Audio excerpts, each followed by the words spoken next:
नमस्कार, मैं हूं सौरभ। आप देख रहे हैं देवास लाइव और आज हमारे साथ में हैं पूर्व मंत्री दीपक जोशी जी, जो कि भाजपा के भी वरिष्ठ नेता हैं। और देवास में आज उन्होंने बड़ा खुलासा किया है समदड़िया ग्रुप को लेकर के, और ये बताया है ये कि उस समय के तत्कालिक कलेक्टर और जो अधिकारी थे उन्होंने जो एबी रोड का ब्रिज है वो इसलिए आगे बढ़वाया ताकि समदड़िया को जो प्रॉपर्टी दी गई है उसकी कीमत कम ना हो। और बहुत सारी बातें की गई हैं। आपका स्वागत है। और बड़ा सनसनीखेज आपने आरोप लगाया उस समय के कलेक्टर को लेकर के, एसडीएम उस समय जो भी रहे हों या नगर निगम के और प्राधिकरण के अधिकारी रहे हों।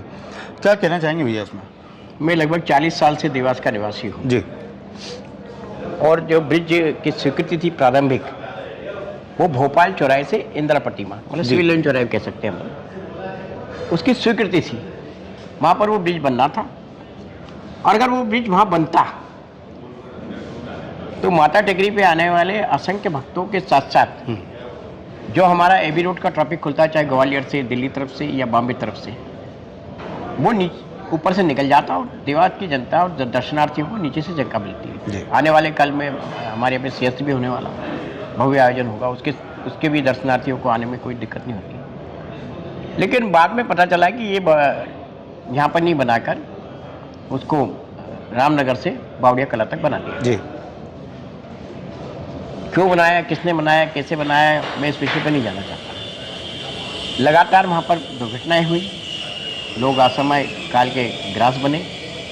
एक बच्ची ने क्योंकि जो MBBS की पढ़ाई कर रही थी, जब उस दुर्घटना से वो जुड़ गई तब पूरा देवास कहीं ना कहीं आंदोलित हुआ था, उद्वेलित हुआ था। तो मुझे भी बहुत बुरा लगा। तो मैंने सोचा कि इसकी वस्तुस्थिति से अवगत होना चाहिए। तो मैंने सेतु के जो चीफ इंजीनियर उनको पत्र लिखा था कि भाई क्या इसके मद में परिवर्तन किया गया जी, और दूसरा क्या इसके स्थान परिवर्तन किया गया। तो उन्होंने अपने जवाब में स्पष्ट रूप से कहा कि ना स्थान परिवर्तन किया गया, फ्लाईओवर की जगह हमने फ्लाईओवर बनाया और मद में कोई परिवर्तन नहीं किया गया। यानी जिस स्थान पे उसको बनना था उसी वो स्थान पे कागजों पे उसी स्थान पर है और ये इलीगल तरीके से इधर बनाया गया। उनका जवाब भी यही है कि भोपाल चौराहे से इंदिरा प्रतिमा, उन्हें आज भी उनके जवाब में यही है, उन्होंने यही लिखा कि हमने कोई परिवर्तन नहीं। आपने प्रेस वार्ता में आरोप लगाया कि समदड़िया ग्रुप, जिसे यहाँ पे बहुत सारी सरकारी संपत्ति दी गई है, जिसके बदले में बहुत सारे निर्माण करने हैं उसे देवास में, और उसकी संपत्ति को बचाने के लिए, उसकी कीमत को बढ़ाने के लिए ये भ्रष्टाचार किया गया। सौरभ भाई, चूंकि भ्रष्टाचार इसलिए सिद्ध होते दिखता है क्योंकि समदड़िया की जो 4 प्रॉपर्टियां हैं जो उसने आज खरीदी है, पहली प्रॉपर्टी कलेक्ट्रेट देवास जी, दूसरी प्रॉपर्टी सिविल लाइन के जो सरकारी बंगले मकान है वो, और तीसरा उन्होंने खरीदा नगर निगम का पास वाला कैंपस, और चौथा उन्होंने भगवती सराय। अब चारों की चारों अगर ये इंदिरा प्रतिमा से भोपाल चौराहे तक का ब्रिज बनता तो चारों इसके नीचे आ जाते। और आपको पता है कि कोई भी चीज़ ब्रिज के नीचे आई तो उसके दाम अपने आप घट जाते हैं। तो उसने जो आकलन लगाया था कि मुझे इतना पैसा मिलना है, तो उसको लगा कि ये ब्रिज बन जाएगा तो घटेगा। तो उसने कहीं ना कहीं जो तत्कालीन कलेक्टर थे चंद्रमौली शुक्ला, मैं तो कहूँ स्पष्ट रूप से मैं नाम ले रहा हूँ, उन्होंने षड्यंत्र करके इस ब्रिज को वहाँ शिफ्ट कराया। और इस शिफ्टिंग का कारण आपने देखा कि उसकी ड्राइंग डिजाइन में परिवर्तन नहीं, भारी परिवर्तन करा, क्योंकि 2 किलोमीटर का ब्रिज कभी भी एकांगी ही बनता है, दोहरे नहीं बनते। और दोहरा बनता नहीं, चौड़ा बनाना था। जैसे भोपाल में भी बना तो चौड़ा बना हुआ है, लेकिन वहाँ दोहरा बनानी उन्होंने नहीं बनाया, एकांगी पे ही दोहरे ट्रैफिक चला दिया। और मैं तो ये कह रहा है कि जो भोपाल का जो GG रोड है फ्लाईओवर, उससे ज़्यादा ट्रैफिक इस ब्रिज, और उसके कारण आपने देखा कि 34 तो मृत्यु हो गई और ना जाने कितने लोगों के हाथ में। भैया आपको क्या लगता है इस सब परिवर्तन को लेकर के, क्या इन लोगों ने आर्थिक लाभ लिया होगा समदड़िया से? भारी आर्थिक लाभ इन्होंने लिया, मैं तो स्पष्ट रूप से कहूँ, क्योंकि समदड़िया के एक मामले में मुझे रीवा में भी, जब इंजीनियरिंग कॉलेज में मैं तकनीकी शिक्षा मंत्री था, तब भी मैंने उससे रोका था। आपको पता है कि ये किस प्रकार से काम करते हैं। पुनर्घनत्वीकरण योजना जो मध्य प्रदेश शासन की अच्छी योजना है, लेकिन अच्छी योजना को पलीता लगाने का काम यहाँ के लोगों ने किया। अच्छा भैया, अगर ये जो रीडेंसिफिकेशन की योजना है, इसमें सरकारी ज़मीन अगर आपको दी गई है तो बदले में काम भी बहुत सारे करने हैं। देवास में अभी तक एक भी ऐसा काम नहीं हुआ है जिसको कह दो कि पूर्ण हुआ है। ना तो भगवती सराय बन पाई अभी तक, ना नगर निगम की जो अन्य बिल्डिंगें बननी थी वो बन पाई, और ख़ासतौर पे MR रोड भी बनाने थे कुछ हिस्से। MR रोड में तो सर्वे का नोटिंग की जा रही है और कुछ भी नहीं हो रहा है। आपको क्या लगता है कि भविष्य में मतलब ये निर्माण हो पाएंगे इस तरह से? स्वरूप भाई देखिए, जनता के लिए काम करने का काम राजनीतिक दल के लोग करते हैं जी।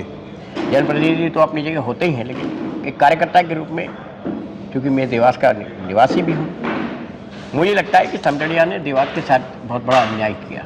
जी। क्योंकि प्राचीन धरोहरों को बचाने का काम होता है। आज भोपाल में जो जिसमें नगर निगम का ऑफिस था, आज वो एक अच्छी हेरिटेज होटल बना दिया गया। तो हमारा कलेक्ट्रेट तो उससे अच्छा था, सुंदर था, मल्हार स्मृति मंदिर के पास था। लोगों ने विरोध भी किया देवास था। के लोगों को आने जाने के लिए और अच्छी व्यवस्था मिलती वहाँ पर, लेकिन उसको आज जमींदोज कर दिया। भगवती सराय सालों पुरानी रही सराय, हम छोटा छोटा होटल बना देते बच्चों के, लोगों को रहने के लिए, तो वो काम होता। लेकिन वो नहीं करके हमने एक ऐसे व्यापारी के हाथ में जिसने कहीं नहीं कहीं सिर्फ अपने लाभ को सोचकर, हमारे यहाँ भी बिल्डर बहुत से हैं, आज हम देखते हैं कि हमारे यहाँ जो बिल्डर हैं उन्होंने मंदिर भी बनाए, धर्मशालाएं बनाई, अनाथ आश्रम चला रहे, बिल्डर तो अनाथ आश्रम चला रहे, कथाएं करवाते हैं, आयोजन करवाते हैं, तो बिल्डर हमारे यहाँ भी करते हैं। लेकिन इस बिल्डर ने क्या किया देवास में, देवास को खोद तो दिया उसने ताकि इस पर कोई दूसरा क्लेम नहीं कर ले। मेरे ख्याल से अगर आज ये स्थिति होती और वो अगर इसको खोदता नहीं, तोड़ता नहीं, तो मेरे ख्याल से हम कोर्ट में स्टे लेने के लिए स्थिति में होते। अच्छा, आज हम स्टे से दूर हो गए।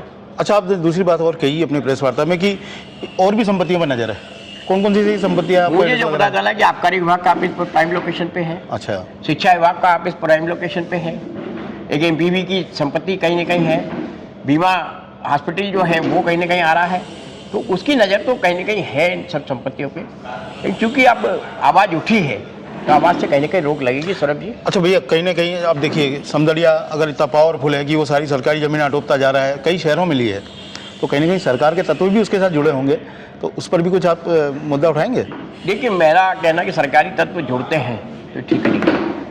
राजनीति में जनता का भरोसा तेजी से उठता जा रहा है। मैं कह रहा हूँ, जनता का भरोसा राजनीतिक पार्टियों से, राजनीतिक नेताओं से तेजी से उठता जा रहा है। उसको बनाए रखने की जिम्मेदारी हम सब लोगों की, और आप तो लोकतंत्र के चौथा स्तंभ हो।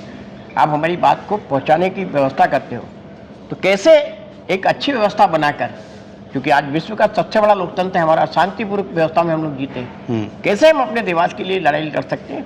वो लड़ाई लड़ने का हमारा प्रयत्न होना चाहिए। ये बात मैं स्वीकार करता हूँ कि जनप्रतिनिधि कहीं ना कहीं इस प्रकार की गलतियाँ करते हैं, और मैंने पहले जैसे कहा था कि अटल जी ने कहा था गलती और बेईमानी में अंतर होता है। तो गलती तो स्वीकार हो सकती है, लेकिन बेईमानी स्वीकार नहीं होना चाहिए। ऐसे बेईमानों को राजनीति से दूर करना चाहिए। अच्छा, यहाँ के विधायक का भी एक वीडियो आया था, आपने उसका भी उल्लेख किया, और उन्होंने कहा कि ये हमने परिवर्तित किया है। आपको क्या लगता है कि उनको भ्रमित किया गया है ना अधिकारियों द्वारा? मैंने उस समय भी कहा था और आज भी कह रहा हूँ कि जनप्रतिनिधि जनता के फीडबैक के आधार पर निर्णय लेता है और निर्णय अधिकारियों तक पहुँचाता है, क्योंकि वो तकनीकी रूप से थोड़ी ना होगा। अब जैसे किसी ने कहा कि भाई यहाँ स्कूल बनना चाहिए, तो स्कूल बनाने के हम बोलेंगे स्कूल बनाइए। अब स्कूल बनाने का काम जो निर्माण एजेंसी उसको है। अब वो स्कूल के कमरे में क्या लगा रहा है, क्या नहीं लगा रहा है, तो उसकी जिम्मेदारी है। अगर वो स्कूल वहाँ बनना ही नहीं था, वहाँ कोई तालाब था या नदी थी कि भाई कल को बाढ़ आ जाएगी, या वहाँ इस खंभे पोल नहीं लग सकते, तो जिम्मेदारी तकनीकी लोगों की। तो उन्होंने इस खामियों को शायद अवगत नहीं कराया, और चूंकि उनको फायदा लेना था श्रीमान जी को, तो उन्होंने फायदा लिया और भ्रमित करके आज देवास को इतना बड़ा दंश, क्योंकि बदनामी तो जनप्रतिनिधियों को मिल रही है। नहीं, निश्चित रूप से देखिए, जनप्रतिनिधि को हमेशा चेतन रूप से काम करना चाहिए। जनप्रतिनिधि अपने निर्णय को अगर जनता के बीच रहकर करता है, तो उसके ड्रॉबैक को देखना भी पड़ता है। अच्छी बुराई दोनों पक्ष को देखने के बाद ही उसके आगे बढ़ना। अच्छा, ये लड़ाई आप पूरी लड़ते रहेंगे, कंप्लीट करेंगे, मुकम्मल करेंगे? मैंने कहा ना कि हम शासन स्तर पे जो हो सकता है, लोकायुक्त, AW, ED, CBI, ठीक है, इन तक भी शिकायत करेंगे। नितिन गडकरी से हम 5 मई के 20 मई के बीच में टाइम मांग रहे हैं, ठीक है, उनसे एक बार मिलेंगे। माननीय सांसद जी महेंद्र सिंह जी सोलंकी, उन्होंने इस बात को कहीं उठाया भी था, वो भी चिंतित है, तो उनसे भी मिलकर हम प्रयत्न करेंगे कि वो इस बात को लगातार लड़े। और इसके बाद अगर हुआ तो आज हमको न्यायालय पे पूरा भरोसा है, हम न्यायालय पे जाकर इस लड़ाई को अंतिम तक। ठीक है, तो ये थे दीपक जोशी जी, और समदड़िया ग्रुप पे उन्होंने सीधा आरोप लगाया है कि अधिकारियों से घालमेल करके देवास में कई बेशकीमती ज़मीनें उन्होंने हासिल की, और उसके बदले में निर्माण कार्य देवास को कोई लाभ नहीं हुआ, और कई ज़मीनों पर नज़र भी बाकी है, और सीधा भ्रष्टाचार का उन्होंने आरोप लगाया है। और अब समय बताएगा, आगे देखने वाली बात होगी कि सरकार इस पर कोई एक्शन लेती है या नहीं। देवास लाइव के लिए सौरभ।